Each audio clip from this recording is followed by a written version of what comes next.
Inland Forbes Samson Bonham, well known as the master politician and was an outstanding statesman. He was a great leader and our hero, you understand. That's why we remember Edmund West Bonham. Hi, once again, good morning to you and morning viewers. I'm here with you once again, the State of the Nation. I'm your host. For today's program, we'll be looking at the involvement, engagement of Amerindian in development activities, development program of Guyana over the years. And you know we are observing Amerindian Heritage Month this month. It's also Education Month. And on that score, the Bonham Foundation, only last Sunday, we have inducted 18 more young people into our mentorship scheme. And you know, we normally take those kids when they write the secondary school entrance exam, those who have qualified and those that we can accommodate, we have them being mentored for 5 years under the tutelage of a team of people who are all part of the Forbes Bonham Foundation. And we have been doing that now for over the last 8 years. And today we'll be looking specifically at our Amerindian brothers and sisters who have made a contribution towards the development and advancement of this nation. And you know we're observing Indigenous Heritage Month this month, and that has been the case for a number of years. And today with me in the studio is none other than the Ministerial Advisor to the Vice President of Amerindian Affairs, Mr. Marvin Williams, and he and I will take you through. But of course, before we close the program, we'll give you an opportunity to perhaps ask questions, make your comments and your submissions, and obviously, if you ask questions that we're not able to answer or to address, obviously, you know yours truly, I'll find out. And possibly on the next program, we will be addressing it.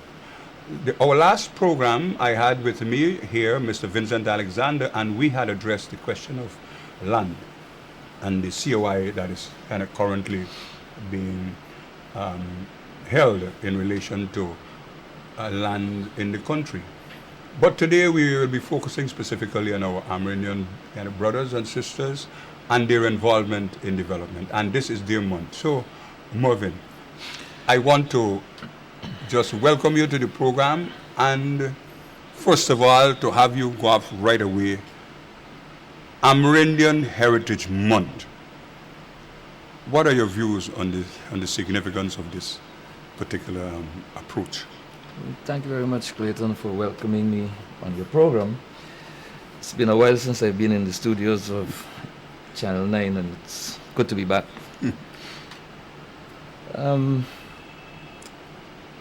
It is important that we recognize as a nation where we came from, how we started, how we grew, what were the challenges and pitfalls along the way, and what were the successes. It is universally known that the indigenous peoples were here even before someone stumbled on what he called the New World and perhaps even misled the rest of the world into believing that he had discovered something. But the indigenous peoples have been here. They have, from time immemorial, been occupying the South American continent. I believe that there is scientific evidence to prove that indigenous peoples have been here for more than 60,000 years.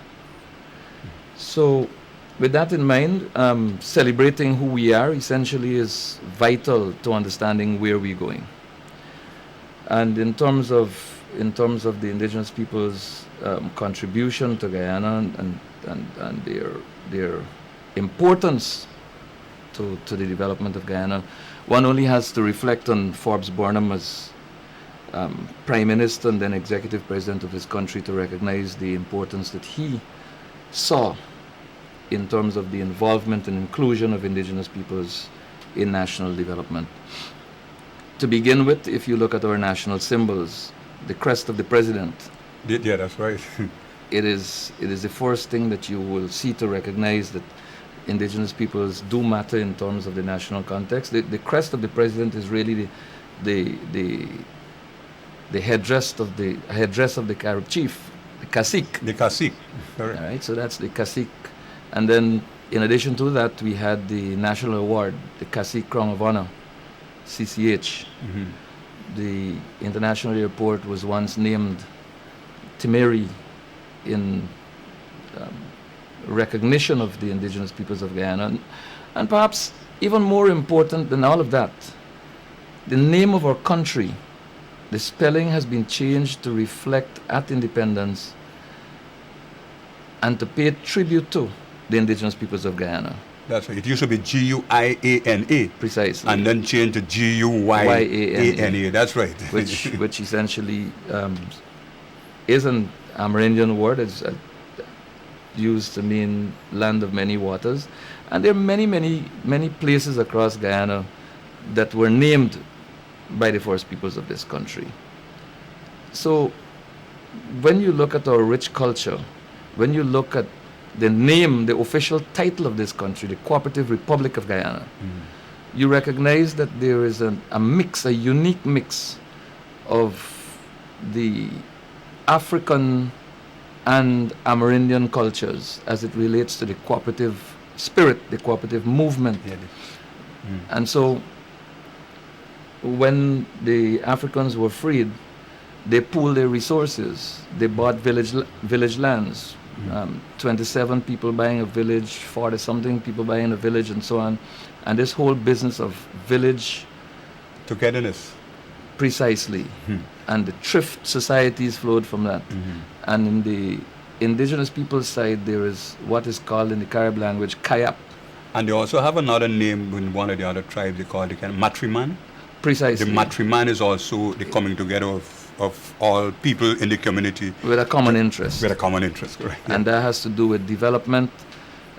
If there's a farm to be cut, the host will provide the meals and the drinks, and the entire village converge on that particular farm, cleans it up in a jiffy, and then the celebrations begin. So there's a lot from the indigenous side and from the African side and from all the ethnic groups of Guyana that come together to, in that one melting pot of Guyana, one people, one nation, one destiny. In its name being the Cooperative Republic of Guyana. Precisely. Okay, I get it.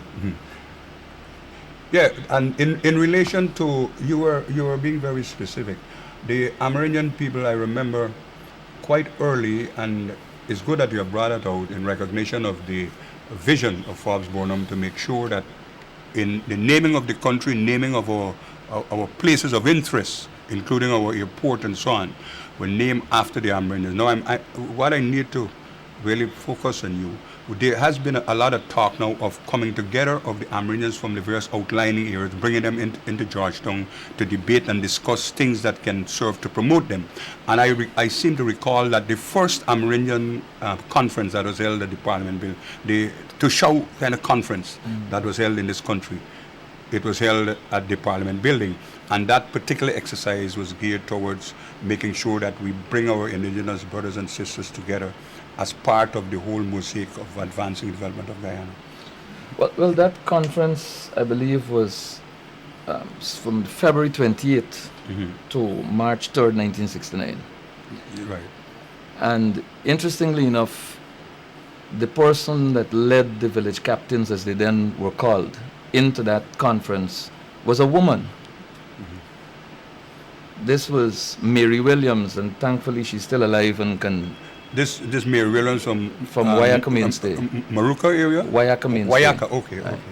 She's still around, and I'm sure that she can be located and she can share, her personal impressions of that conference.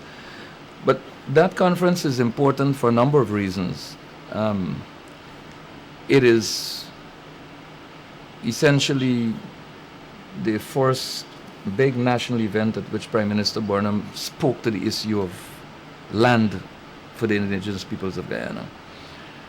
it is the conference that essentially set the stage for what was going to be the establishment of the Amerindian Lands Commission.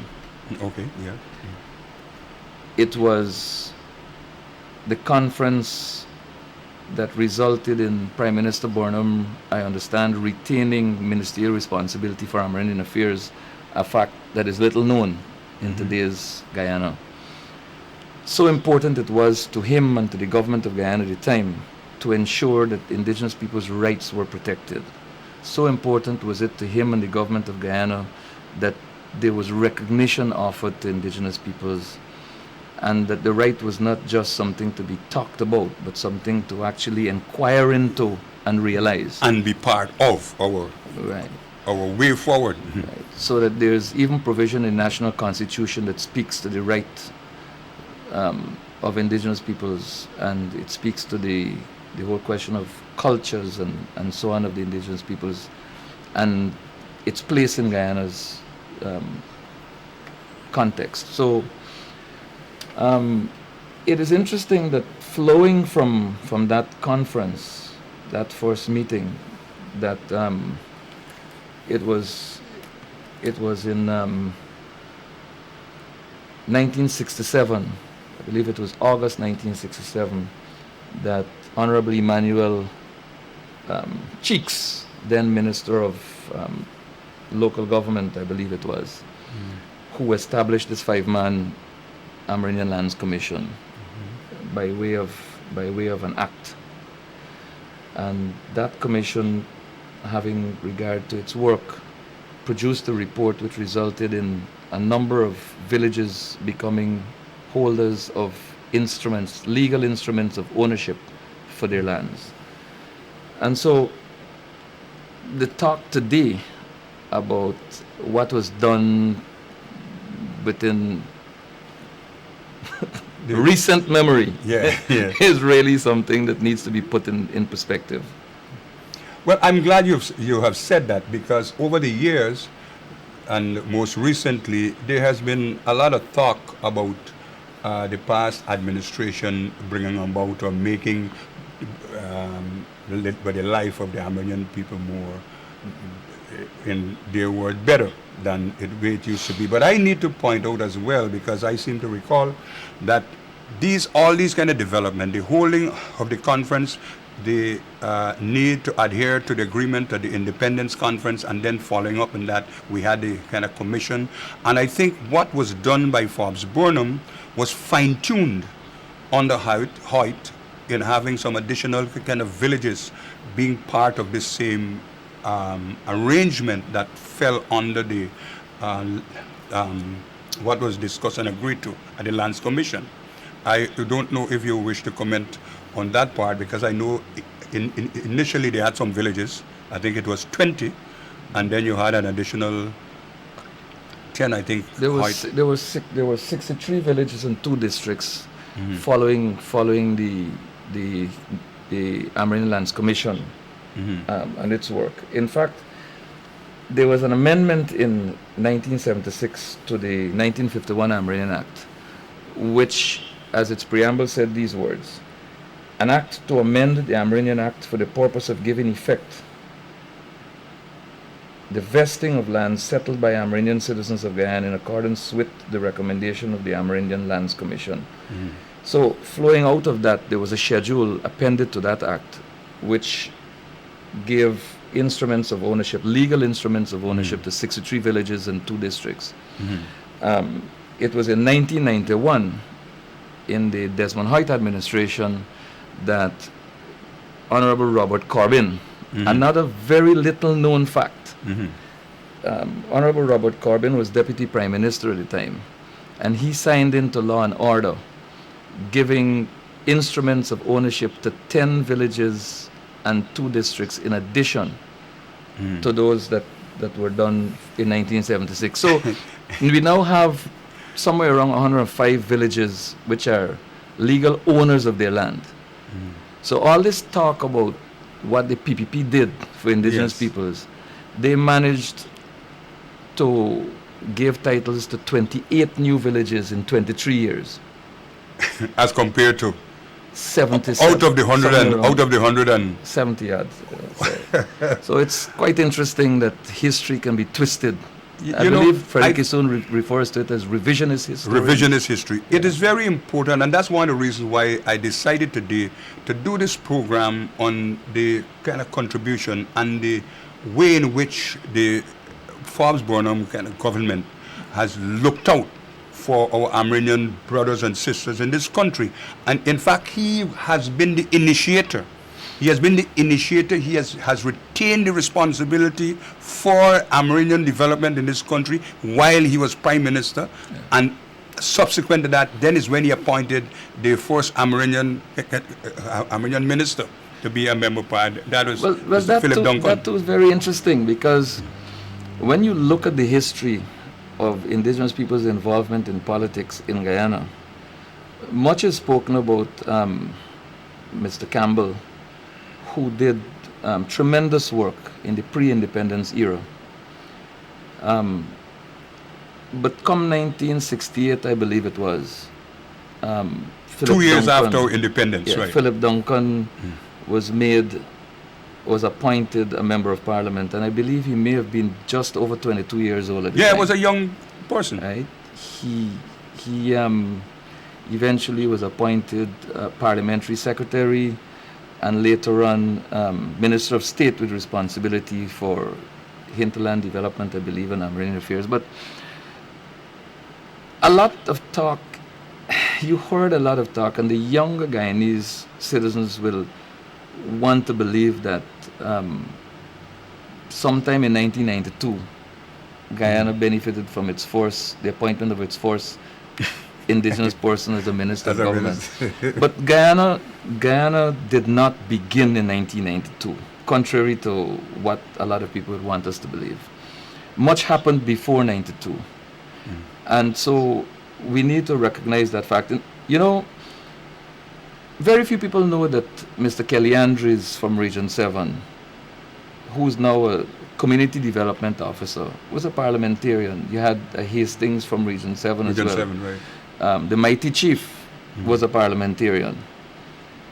In fact, around the time that Mr. Philip Duncan was serving as a parliamentarian, a very young woman from Region 8, Miss Abrams, was appointed parliamentarian.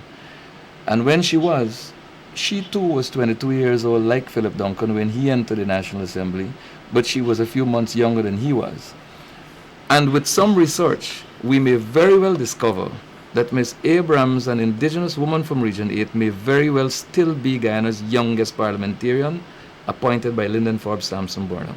Well, it's good that you have said that, because I have done program here in this studio addressing this question of Forbes Burnham belief in education and young people. And Forbes Burnham, I recall, during the time of his administration, used to dedicate an entire week of activities organized and implemented by young people of this country. He used to refer to it in the period just close to our independence date as Youth Week.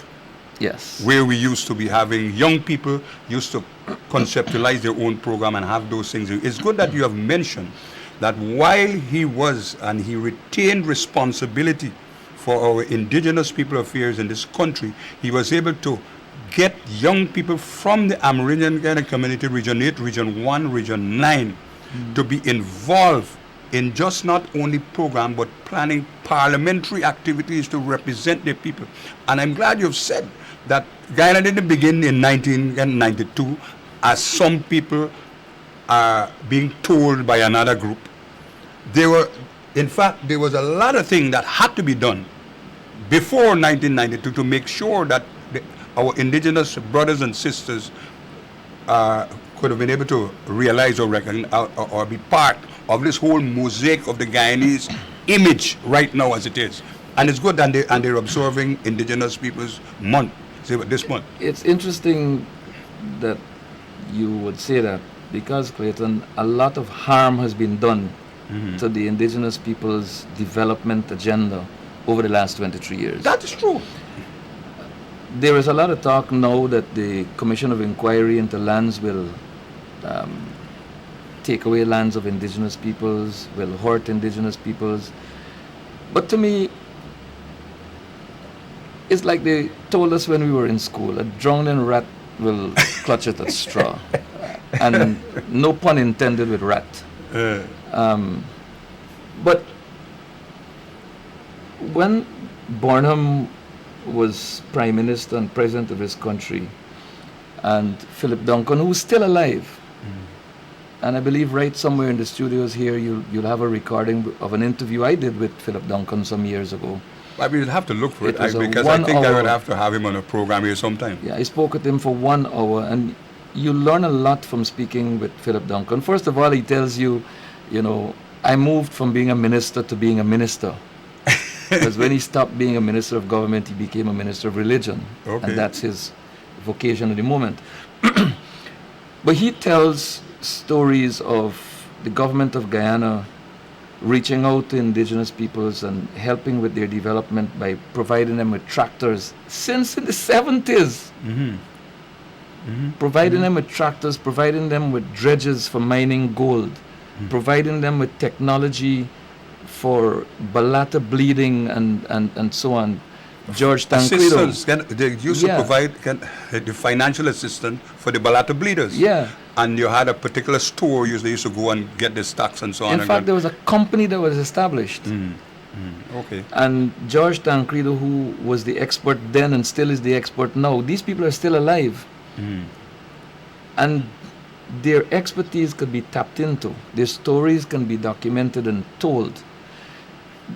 George Tancredo, in 1 year, working together with then Minister Philip Duncan and that company, in the 1970s, earned a profit of in excess of $2 million in 1 year. This is not handout. This is organization for economic development. But a lot of harm has been done between 1992 and 2015 to cause that drive for self-sufficiency, that drive for economic independence to go dormant. What happened over those 23 years is that villages were visited, gifts were handed out, and people were made to believe that, look, you don't have to work, we'll bring you these things. And when these gifts came, then you learned that, look, man, if you support me, you can use these things. If you don't, you're out. So that dependency syndrome developed, and A very narrow view what we of have people's to do development. Precisely. Well, I'm not sure that is even people's development. It is subjection to maybe even subhuman conditions. Subhuman condition. Correct. So what we have to do now is that we have to continue the work that we've started in May 2015 to bring home a sense of self-determination and its importance, economic independence and its value, Yes. human dignity and its place of pride. And the promotion of that they should inculcate certain values, because other than that, I remember in the early years under the Forbes Burnham administration, there were some kind of restrictions on these villages that were titled that you could not have gone from coastline and take alcoholic kind of beverage in those kind of communities. It was a restriction, and you could not have gone in there taking in rum and all those things to really cause problems in these kind of communities, because their advancement were all kind of fashioned to make sure with these assistance that were given to promote agricultural extension and improvement were all geared towards improving the lives of the people in those, and it fits into what you're saying. That is what we need to be promoting, like you said, now. Yeah, well, not just promoting that alone, but if you reflect again on the way Burnham treated with the indigenous issue. I mean, here was a 22-year-old woman representing her people in the National Assembly at a time when it was a male-dominated environment when Correct. it came to the political scene. So since then, in the late 1960s, early 1970s, the government of Guyana, led by Forbes Burnham, placed heavy premium on the involvement of women in the development of this country, placed emphasis on women on decision-making in this country. And you're seeing a return to those positive value sets when you look at President Granger's agenda as it relates to indigenous peoples. he has appointed 4 persons, ministers of government from the indigenous community. There is Honorable Don Hastings Williams, who is now Minister of Public Affairs. Honorable George Norton, who is now Minister of Social Cohesion, Youth, Sports and Culture. Yeah. There is Minister Ali Kok, and who is Vice the Vice President. Ali Khan. And there is Honorable Valerie Garrido Lowe, who is Minister within the Ministry of Indigenous Peoples Affairs. And here again you see an excellent mix. There's a gender balance. If you look in terms of the regional distribution, the demographic representation that comes with these 4 ministers, if you look at the nations from which they come, you will see. For example, Minister Hastings Williams is Akawaya from Region 7. Minister George Norton is, like me, from the Carib people. He's from Region 10, Rivers View. Minister Ali Kok, Vice President Ali Kok, is Makushi, and he is from Surama in Region 9. Region 9. Minister Lowe is Arawak descendant from Region 1. So when you look at the representation, you get a sense of this thing not being window dressing as some people want to make it appear. This is about real strong representation in the demographic sense, in the indigenous sense, in the nationalistic sense, In the gender sense. in the gender sense. I want to say this to you, and I want to have your views on this. There is a thrust by the current administration to formulate and encourage or to promote some form of independence within the regional kind of system, authority. Now, obviously, in our 10 administrative region, such an approach will have to kind of depend, incorporate, as well as have Amerindian kind of groups and communities working cohesively with other agencies, organizations to promote this concept that I see the president is trying to promote under our regional system. What are your comments on that? Well, the indigenous peoples have had, if you study the history, a very unique system of how they govern themselves. And it was all community-based. And if you look at what's happening now, in Region 9, for example, there's the North Rupununi District Development Board, which is coming together of 16 villages. Where they meet and they discuss the developmental plans, the things that affect them, the things that they'd like to do. And they challenge the Ministry of Indigenous Peoples Affairs with a lot of proposals, a lot of advocacy and so on. And then in the south, there's the South Rupununi District Development Council as well, which is a new entity. Honorable Vice President Sidney Ali Kok issued a ministerial order, as is provided for in the Act, naming that South Rupununi District Council a council in law. Oh, yeah. Okay. Right? So it's not just They will be entitled organization. to kind of subventions from the government and so on for assistance and so on. Well, that is in the individual village context, this happens. But in terms of the district council, it is a collective voice of a number of villages speaking on the same issues, instead of a village coming with a perspective and another one coming and so on. They meet, they discuss, they agree on a position, and then they present that position. And then there is a move in that general direction in the Upper Mazruni district. And then there was a meeting of the Tushos of Region 1 earlier this year, all indicating that the villages understand the need for coming together to discuss issues that touch and concern them, to discuss issues that they would like to see addressed and so on. So that there is going to be new meaning to what is now the National Tushos Conference. No longer will you see leaders articulating different issues and there being maybe debates that take up a lot of time They will do this in their Collectively, little in the spaces, community, in their communities, and and come then with bring that to the fore, Right. so that these are issues that they would like to have addressed Precisely. and have a position taken by the government. right. So it allows them more space to do more work Okay. at the conferences, and they can engage more leaders of government and more leaders of state agencies and so on. So the National Tushaus Council is maturing. And the National Tushaus Council does not have its genesis in recent history. We understand that the village leaders met since 1969 for the first time. And so what has happened would have been a progression. And we must now support the indigenous leaders even more And consolidate as they their position. consolidate their bases. I haven't forgot you viewers. I want to tell you that I will be opening the lines in another 3 minutes, and we want to engage you. I have with me today Ministerial Advisor to the Vice President of Indigenous Peoples Affairs, Mr. Marvin Williams.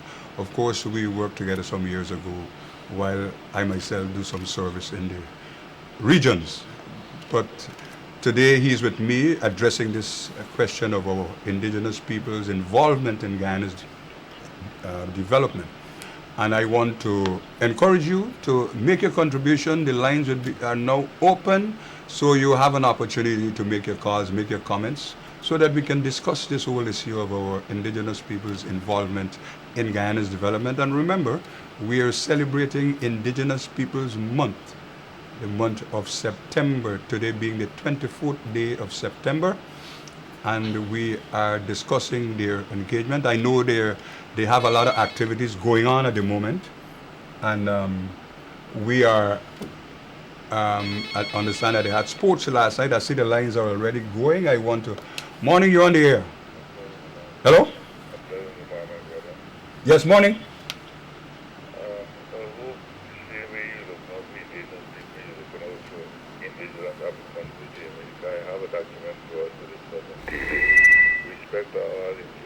For their contribution, and we must all have regard and respect for them. Have a good day. Yes, I think I recognize the voice, Rasta. Maybe my next program, when I'll be doing the other program on our land, the involvement of the Land Commission at the moment, I will try to see if I can have you in the studio, so that you can bring to the fore your concern or your document or the interests of the African people and the Land Commission. Morning, you're on the air. Pleasant good morning. Can you hear me? Yes, I'm hearing you, sir. Wonderful. This is the kind voice of Dr. Yates. Dr. Thank you Yates. so much. Yes, how are you doing? Program How are you doing? and for informing not only Guyanese but foreigners that live in this country that are getting the original and real our story that most people like to call his story. Thank you so much. My question to your guest is this. Every village he mentioned that the Honorable Prime Minister and President, LFS Burnham, had given to the indigenous peoples, including that which was approved after the President, that give villages to the indigenous people. When the indigenous people claim those lands and create them as villages, did the indigenous people ever name those villages after colonial names? Or did they give it indigenous names? I think The purpose of asking that question is because all the Amerindian villages have Amerindian names. for every African village that was formed, they end up giving it colonial names like Victoria and Buxton, etc. That's very strange. Indigenous Yeah. names. Yeah. That's the purpose of the question.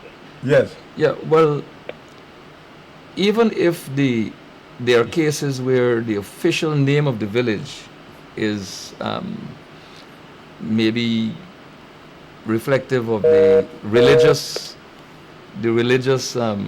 influence, like the Anglicans and the Catholics and so on, those villages in fact have indigenous names. They have always been known by their traditional names. Like, for example, St. Francis village in Region 5. It is, well, there was a time when St. Francis was the official name, It is now reverted to its original name, Maraikabai. Maraikabai. And there is the village of Santa Aratak. There is that influence there, but there is no The Spanish representation. Santa. Yeah, there's no representation from the village to say that they are uncomfortable or they want their traditional name, because that village is over 250 years old. But most of the other villages, if you listen to the ring of their names, you will know that they're indigenous names, like Masakanyari, Riwa. Asakata. You go to Region 1, you get Asakata, you get Warapoka. Warapoka, Waramuri. Waramiri. You know, these Kamwata. some of them are tongue twisters Yes. when you get there. So I would say in large measure, the villages are in fact originally, officially known by their original First Peoples name. Those names that were given in the first languages. I wanna go to the position of our opportunities for, in this current kind of dispensation of which you speak, the forming of these various district councils in the various regions by the Tushos in the various regions. How do you see this promoting? Let me just take this card. Morning, you're on the air. Morning, sir. Morning. Could you speak up a little louder? Yeah. What I know about Iranian villages is that Huh? they promote a lot of local stuff that is very good for the human society today. That most people don't know. And they know a lot of things because they got a thing that is used. I ain't got the name, got the remedy, but the mixture for pain. It's far better than you ain't get a tablet. I know Marvin could shine a light upon those. Yes, and some of those herbs, herbal things. Treatments like and so on. Sarsaparilla, Capadula, and them stuff that come from there. Very good for you. All right, I agree with you. You know, Marvin, I think that, yes, you can go ahead. One of the things that I could talk about that Borden did for them, the hospital they never used to have a pay. I know the pay, but they used to, I think, during the previous administration, they had to start paying to stay there. But I know if it changed now. Could you shine a light upon the moment? Paying for staying where? At the hostel in Princess Street. Did they start paying to stay there? In Bonington, you never used to pay. I know if you could shine a light upon though. I got friends, you know. I got more of it, and he would look at that. But I think, but the point you made in relation to the contribution of our indigenous people, our Guyanese indigenous people, kind of contribution to health and wellness in relation to the traditional treatment and medicine is a very important one. And in fact, all of us use some of these things that they have perhaps been using over the years. And I'm telling you, except for some people, it's very helpful. Marvin, I think they should focus on that. Traditional medicine has always been the savior of the world. Traditional medicine still has its place in indigenous communities. Could you imagine someone falling sick in a remote village that can only be accessed either by air? Let's look at the village of Mascanyari, for example. From Georgetown, it's 3 hours fly to get there. And if the airstrip of guns isn't up to scratch, as we would say locally, then it'll take you several days by trail and river to get out to let them. Several days. In fact, in terms of travel, I can diverge a little bit to suggest to you that the Guyana'S, which was recently reconstructed, took 28 days to be reconstructed, but it took the people who built it 31 days to travel to Georgetown and get back home. And to get all the material and bring all the I'm just equipment talking about travel. just traveling by yourself. I'm talking about travel. So, based on the challenges of the terrain and the weather and so on, there has to be some way that you can continue to survive, and traditional medicine has helped. It is a fact that every village benefits from the services of health workers, medics, and doctors and so on. But there are cases that require treatment, as you move from one place to another and so on. And traditional medicine continues to be important to the indigenous community of not just Guyana but everywhere the world over. And in this South American context, the traditional medicine is very topical, and will continue to engage the minds of leaders across the continent. I want to comment on the payment of the Aboriginal. That facility is, as I understand it, available for indigenous peoples who are passing through the city, who are sick, who have no place to stay, who came down to address matters of their family interests and so on, and it comes at no cost as far as I'm aware. If there was a practice of people having to pay, I'm really sorry that indigenous peoples would have had to gone through that kind of treatment. And the interesting thing again is that this residence was constructed under the hand of and leadership of Lyndon Forbes Sampson Burnham. That's right. Right? And President Granger's administration is looking for ways to make that facility more comfortable and to expand it so that they can accommodate more persons. At the moment, it is cramped. More people are coming to Georgetown for different reasons. And so the facility is inadequate. In 2017, having been constructed in the 70s. Yes. Are you there still? Yeah. Okay. Are you satisfied? You got a good response. All right. Thanks for calling, right? All right, good. Good. One would have thought that in 23 years of preaching about indigenous people's rights and taking care of their interests and so on, that a facility by now would have been in place. I was asking you a little earlier, with the development and creation of these new councils, all I understand with a view to improving the lives of our indigenous brothers and sisters.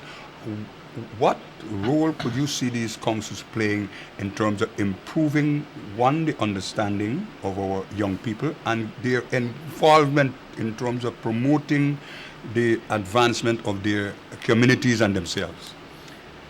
All right, let me put it by way of example. Yeah.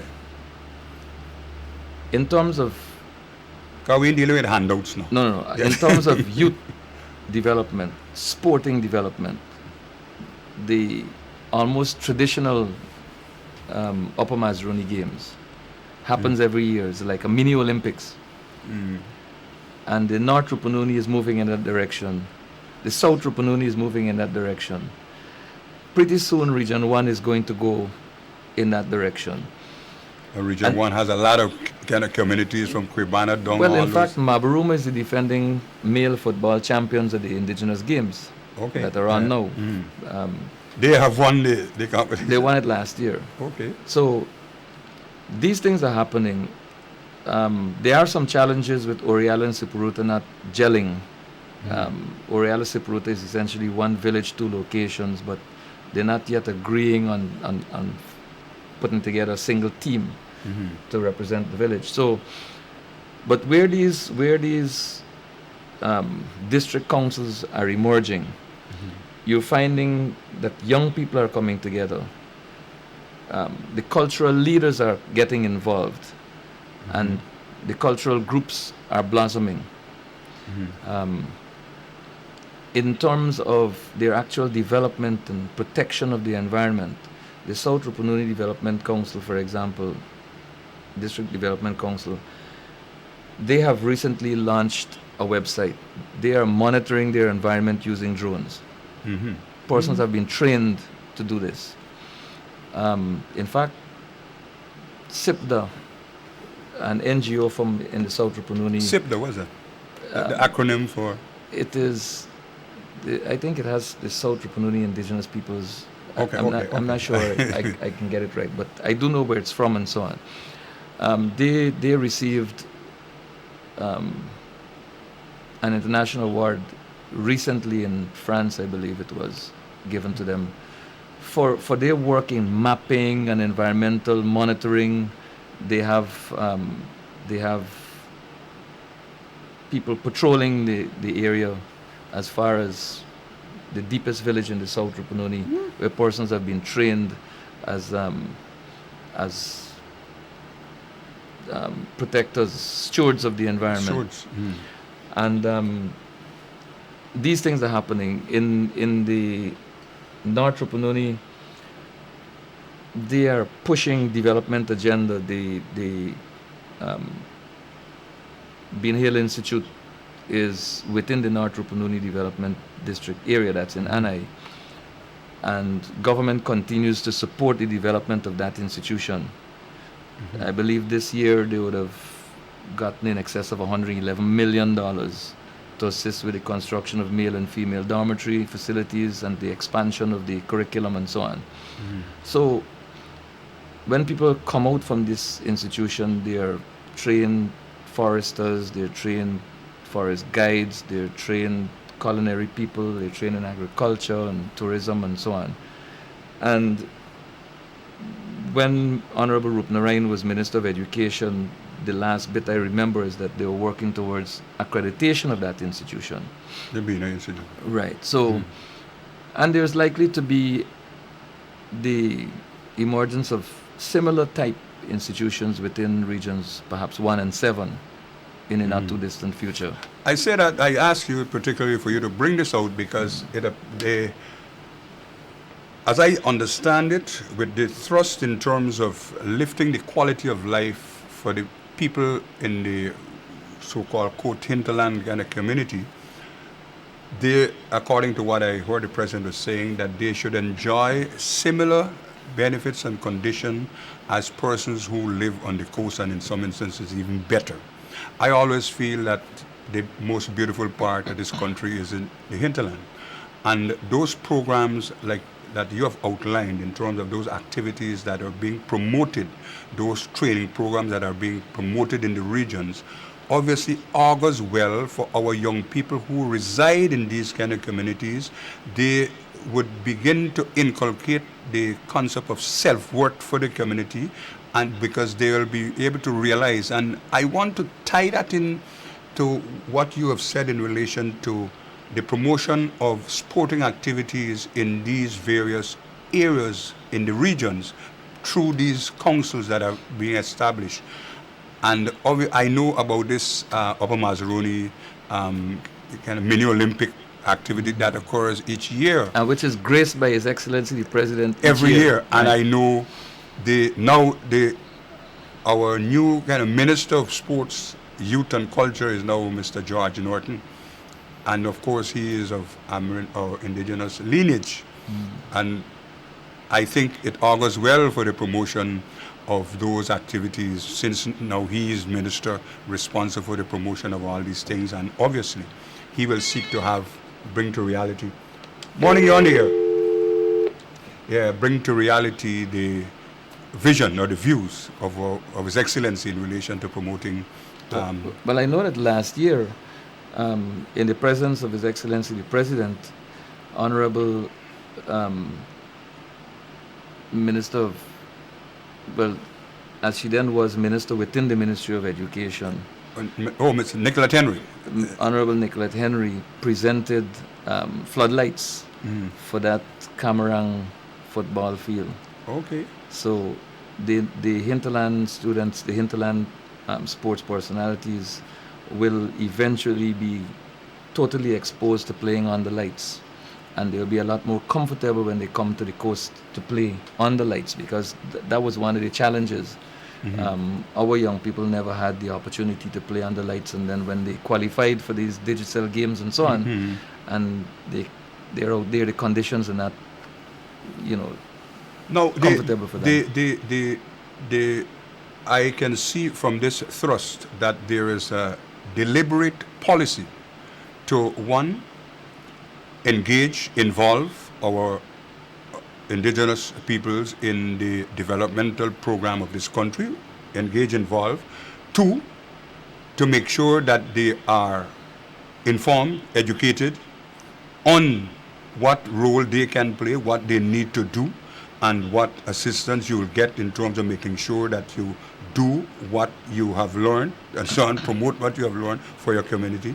And three, to realize that this is all geared towards lifting the quality of life that you're doing. Now, I made those statements to say this. Over the past 23 years or past 20, before this government came into being,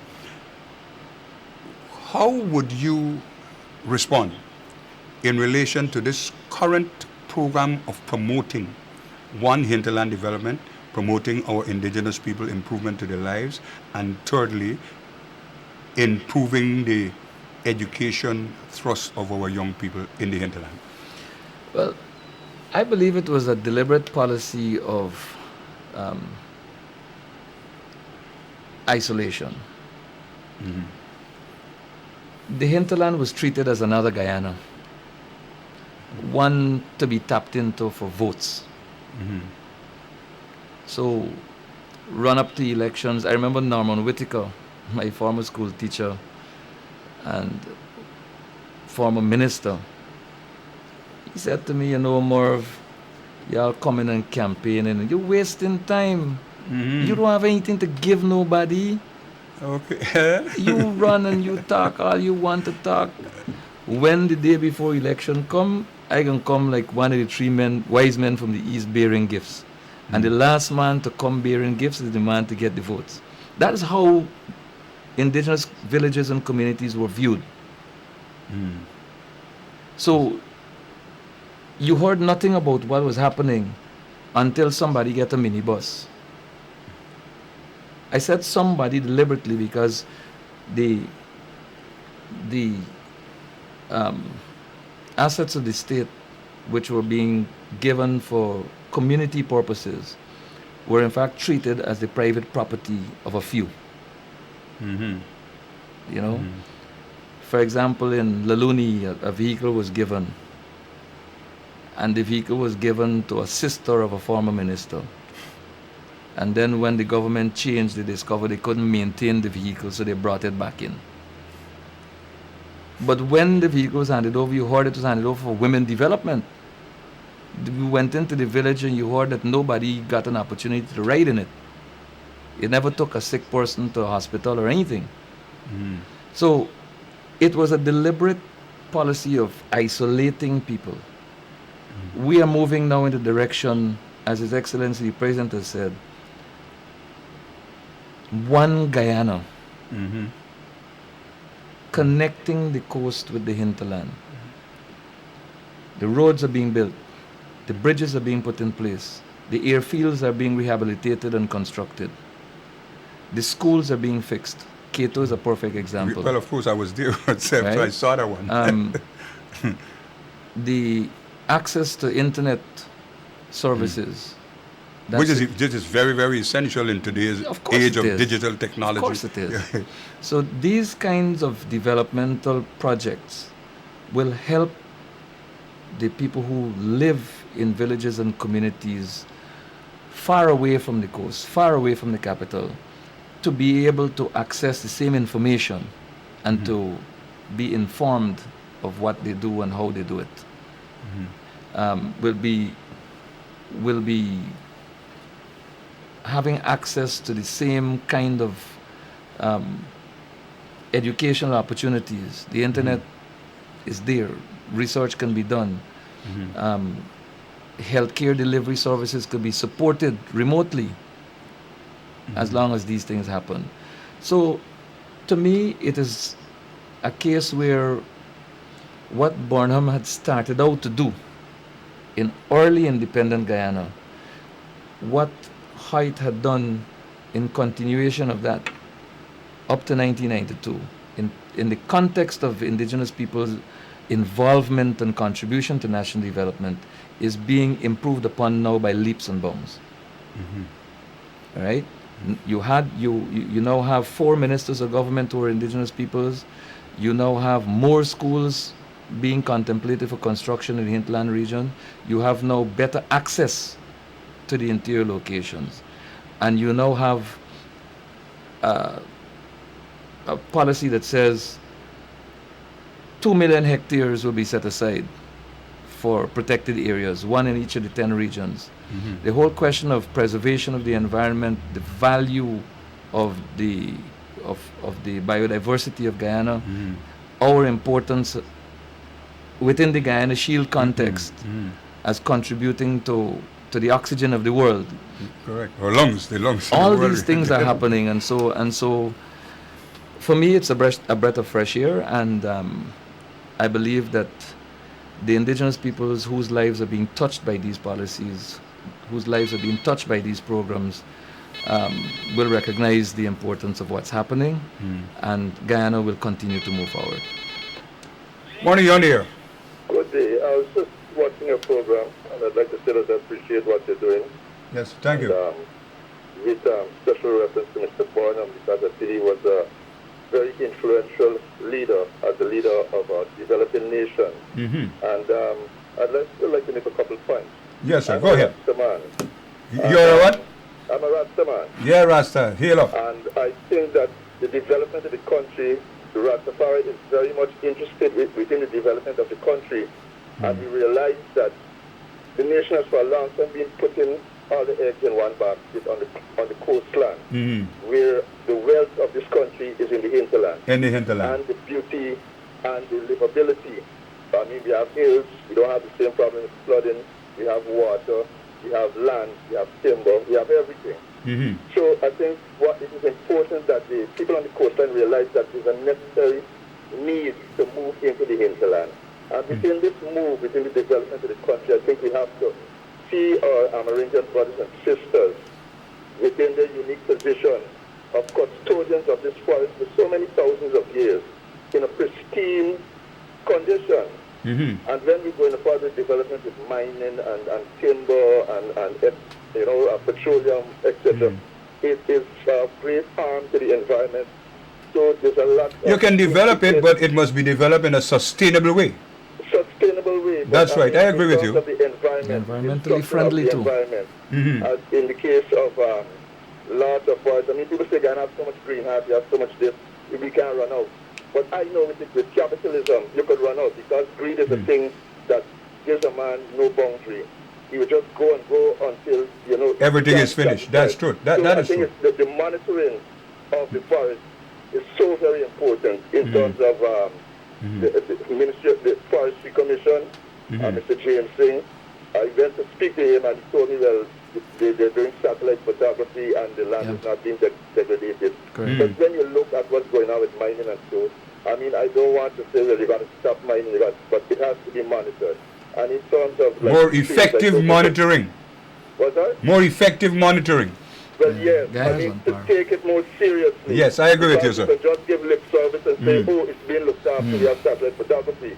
But as your friend there would know, you can't see everything from the air because the canopy is so large that you don't necessarily know what's going on underneath. So like waters and so, you need to know what's going on. But my point is further than that. The history of Guyana. I mean, there are a lot of black people living here. You have African Guyanese, you have Amerindian Guyanese, you have Indo Guyanese.